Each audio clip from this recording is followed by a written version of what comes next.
ఈ రోజు మా అత్తయ్య మా ఆయనతో ఇలా అంటుంది, అవునురా నీ భార్య కొన్న చీరలన్నీ ఏం చేస్తుందిరా, నీ దగ్గర అన్ని డబ్బులు తీసుకుని కొంటూనే ఉంటుంది కదా, కొంపదీసి సెకండ్ హ్యాండ్ల కింద అమ్మేస్తుందా లేకంటే చీరలు ఇచ్చి స్టీల్ గిన్నెలు తీసుకుంటుందా, ఎప్పుడు చూడు ఆ దిక్కుమాల నైటీ వేసుకుని ఇంట్లోకి బయటికి తిరుగుతూనే ఉంటుంది, నువ్వేం చెప్పవేంట్రా, ఆ బోకి ఈ బోకి అన్నట్టు ఏ పండక్కో పబ్బం వస్తే కానీ చీర కట్టదు అని అంటుంది. నిజమేనమ్మా నాకు డౌట్ వస్తుంది అన్నాడు. నేను గదిలేక తుంగు చూస్తూ నేను అన్ని వింటున్నా అన్నా.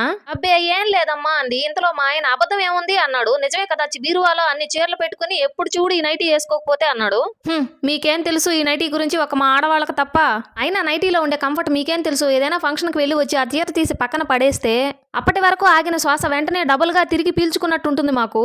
అయినా నన్నే ఎందుకు అడుగుతున్నారు మీరు, మీ అబ్బాయి ఏమైనా తక్కువ తిన్నాడా, ఇంతకు ముందు అందరూ లుంగీలేగా కట్టుకునేది, ఇప్పుడేగా కొత్తగా జబ్బలు కనిపించేలా చిన్నపిల్లల షార్ట్స్ వేస్తున్నారు, వెనక నుండి చూస్తే వీడి పిల్లాడా పెద్దాడా అని తెలుసుకోలేకపోతున్నాము, ముందు మీ అబ్బాయిని లుంగీలు కట్టమనండి, ఆ తర్వాత నేను చీరలు కట్టుకుంటాను అన్న. ఇంతలో మా ఆయన అంత పని ఎందుకు లేవే,